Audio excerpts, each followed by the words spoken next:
Halo teman-teman dimanapun kalian berada, selamat bertemu kembali. Aku yakin kalian semua dalam keadaan sehat di rumah masing-masing. Meskipun kita semua penuh dengan kejenuhan sepanjang hari ya, kita selalu mengurung diri di rumah. Hampir nggak ada lagi interaksi dengan tetangga kita, dengan kerabat-kerabat dan teman-teman sekerja kita. Apa boleh buat, ini memang realitas yang harus kita hadapi dan setidaknya sampai ada anjuran dari pihak yang terkait. Nah, sahabat-sahabat, memang masalah yang kita hadapi ini jauh sangat pelik, apalagi dalam situasi saat ini. Di luar sana, virus masih saja menjadi momok yang membuat kita sedikit terasing dari kerabat dan teman-teman kita ya. Sampai saat ini, kalau kita mengikuti berita, angka kasus COVID-19 di Indonesia terus naik dan pergerakan angka persentase kematian juga terus meningkat, sementara angka kesembuhan masih di bawah angka kematian. Ini yang membuat kita bingung. Apa yang bisa kita lakukan dalam situasi ini? Mungkin kita tidak terlepas dari kerinduan akan persekutuan kita, akan perjumpaan kita dengan sahabat-sahabat seiman, ya, dalam persekutuan, tertawa, berbagi rasa yang ada, bernyanyi, mendengar firman Tuhan dan merenungkan firman Tuhan di gereja. Lagi-lagi kita bertanya apa yang bisa kita lakukan dalam situasi seperti ini. Sahabat-sahabat yang terkasih, dalam situasi seperti ini kita masih diberi peluang untuk berbuat kebaikan sebenarnya. Nah, aku punya pergumulan sedikit bagaimana konsep ibadah. Apakah harus tetap diadakan di gereja? Kukira untuk saat ini saranku janganlah. Kita punya metode yang baru sebenarnya. Mari kita gunakan teknologi, platform-platform yang ada untuk membangun perjumpaan kita kembali dalam persekutuan. Setidaknya kita bisa berinteraksi terus dengan teman-teman dekat kita, keluarga kita melalui media online atau platform-platform yang ada. Nah, secara pribadi aku juga nggak tahu apa yang harus kuperbuat dalam situasi seperti ini, dalam kesendirian di rumah. Tapi memang di dalam catatanku ini, dalam diari corona ini, aku akan terus memberikan edukasi kepada teman-teman, kepada kerabat, kepada sahabat, kepada masyarakat, kepada hamba Tuhan, dan kepada umat, kepada jemaat yang rindu akan persekutuan, akan pertemuan-pertemuan di ibadah, ya, yang di gereja, yang di masjid, atau yang dimanapun. Aku tahu kita sedang berada di persimpangan. Satu sisi kita bahagia bersama-sama dengan keluarga di rumah, di sisi lain kita bingung dan khawatir terus masih menghantui kita. Aku sadar masih banyak di antara kita yang belum mampu secara utuh menerima keadaan ini. Apalagi perubahan-perubahan yang terjadi ya membuat kita yang biasa kita ibadah bersekutu bersama-sama, berdoa bersama-sama. Tapi teman-teman, saranku memang lebih baik kita menggunakan teknologi sebagai sarana dan media untuk melayani sesama. Karena konteksnya sekarang ya seperti itu. Kita dituntut untuk lebih kreatif membangun segala sesuatu, termasuk kita dalam hal beribadah. Nah, di dalam keresahanku kali ini aku mau berbagi dengan teman-teman, dengan sahabat dimanapun kalian berada, bahwa dalam situasi seperti ini kita harus turut mengambil bagian. Dan video ini hanya diperuntukkan kepada sahabat-sahabat yang dalam tanda kutip sebenarnya masih awam, ya termasuk aku juga masih awam, tetapi keadaan terus menuntut aku untuk terus lagi belajar, mengasah kreativitas, berinovasi. Ini untuk sahabat-sahabat yang masih awam dalam hal teknologi. Aku juga sebenarnya belum begitu memahami secara sempurna tentang teknologi, tapi aku akan berbagi apa yang bisa aku pahami, apa yang aku ketahui dalam dunia teknologi saat ini. kita tak perlu risau, kita akan tetap melakukan ibadah, tapi dengan formasi yang berbeda. Bagaimana caranya? Aku ingin membagi sedikit formasi ibadah dengan menggunakan platform yang tersedia di smartphone atau di komputer kalian, yaitu dengan menggunakan Zoom Meeting ya. Ternyata kita perlu menggunakannya. Saat ini platform ini sangat banyak dipakai oleh para akademisi, para pelajar, dan juga CEO ya, untuk mengadakan rapat mendadak dengan menggunakan fitur-fitur platform yang disediakan oleh Google. Nah, kali ini kita mau pakai ini, yaitu dengan menggunakan Zoom Meeting. Aku akan menjelaskan sedikit tentang Zoom Meeting ini, tapi memang ini belum secara sempurna ya aku menjelaskannya, karena memang bukan bagianku, tapi ini cukup menolong dan menjadi referensi bagi kita semua supaya kita juga mengetahui sedikit. Nanti juga kalian boleh melihat referensi-referensi yang lain di channel-channel YouTube yang lain untuk supaya lebih mengasah pengetahuan kita tentang Zoom Meeting ini. Baiklah, ini dia tutorialnya.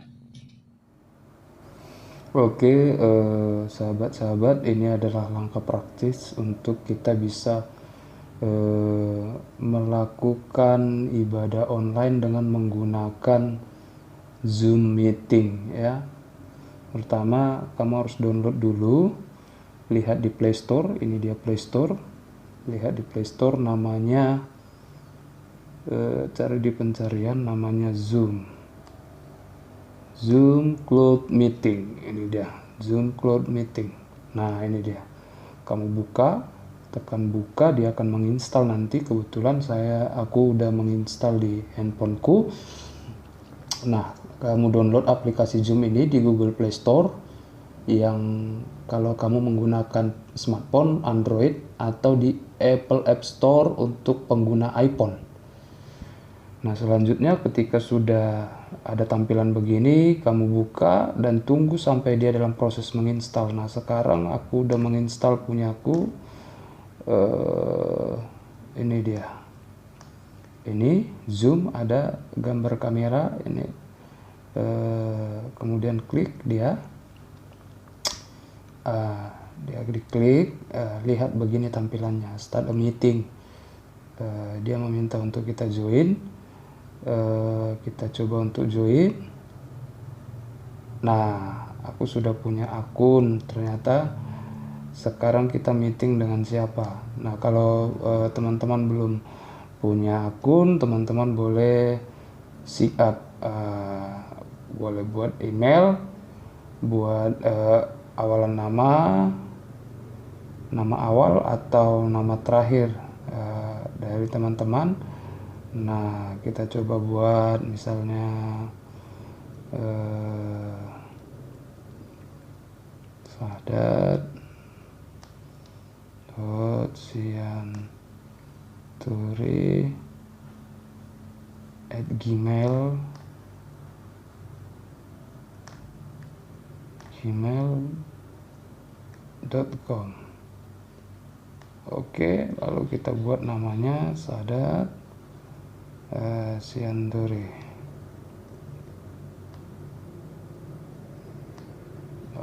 Tinggal agree, next ya, tekan next. Kita tunggu, loadingnya agak lama. Oke, ternyata sudah ada, tinggal masuk. Nah, ini dia alamat email, kita masukkan. Nah, di sini maaf, di sini ada pilihan kita mau masuk dengan Google atau Facebook. Kalau dengan Google berarti kalian sudah memiliki akun atau email kalian. Nah, kalau dengan Facebook juga bisa, melalui email Facebook kalian juga kalian nanti akan dituntun. Tapi aku akan menggunakan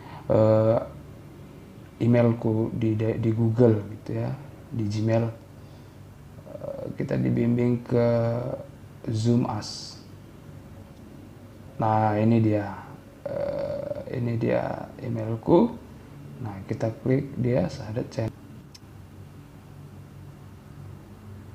Nah, ini tampilannya kemudian. Lalu launch Zoom. Oke, kita dikonektivitaskan. Kita dikoneksikan.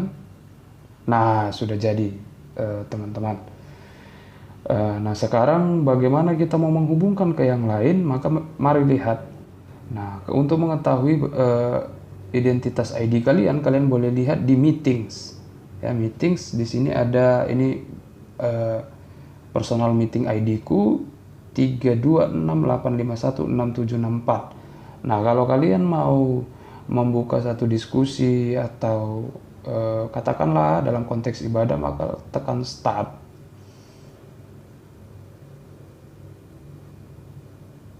Nah, kita tunggu.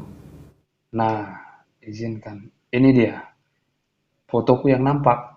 Nah, sekarang aku mau menunjukkan wajahku. Sebentar, ada start video di situ. Dia masih bergaris merah, maka kita klik. Nah, wajah kita yang nampak. Oke, baik. Kalian boleh melanjutkan ini, ya. Oh, kalian boleh melanjutkan ini.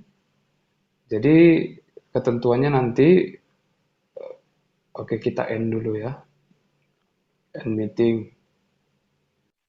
Nah, kita kembali ke micet. Nah, ketentuannya nanti kalau kalian mau masuk, misalnya mengikuti akunku, kalian bisa ambil di sini, atau mengikuti akun seseorang, kalian bisa ambil di join. Nah, tuliskan meeting ID-nya di sini. Nah, meeting ID-nya kalian boleh konfirmasi dari, maksud saya minta meeting ID teman kalian melalui WA supaya bisa dikonfirmasi, lalu nanti kalau sudah ada, kalian tekan join meeting. Nah, di situ kalian akan dihubungkan satu dengan yang lain. Oke, ini saja, aku kira ini saja uh, tutorial yang bisa kubagi untuk meminimalisir perjumpaan kita. Tapi kita bisa berjumpa lewat video conference dengan menggunakan Zoom Cloud Meeting ya, Zoom Cloud Meeting ini. Jadi sahabat-sahabat, ini bisa membantu kita untuk kita bisa terus melakukan video conference, melakukan ibadah-ibadah dengan metode yang berbeda mungkin, dengan lebih banyak sharing dan perjumpaan-perjumpaan kita masing-masing semoga boleh dan mampu memberikan spiritualitas yang baru terus kepada kita sehingga kita tetap hidup di dalam keyakinan kita kepada Tuhan meskipun dalam situasi seperti saat ini. Oke, baik sahabat-sahabat, itu tadi tutorial yang bisa aku bagikan untuk kalian semua. Kalau ada yang ingin sharing atau bertanya seputar tentang pelayanan, dengan hati terbuka, aku akan merespon teman-teman, dan teman-teman boleh mengirim pesan lewat Facebook atau lewat Instagramku juga boleh. Aku juga masih mengharapkan masukan-masukan dan bantuan dari teman-teman yang punya platform yang bisa direkomendasikan untuk membangun ibadah digital. Akhirnya aku mau katakan, tetaplah berbuat baik dan saling tolong-menolong dalam keadaan susah. Bagikan pengetahuanmu yang sedikit itu untuk menolong sesama. Kiranya Tuhan menolong kita semua. Salam di dada, jangan lupa tahan selera. Tuhan memberkati.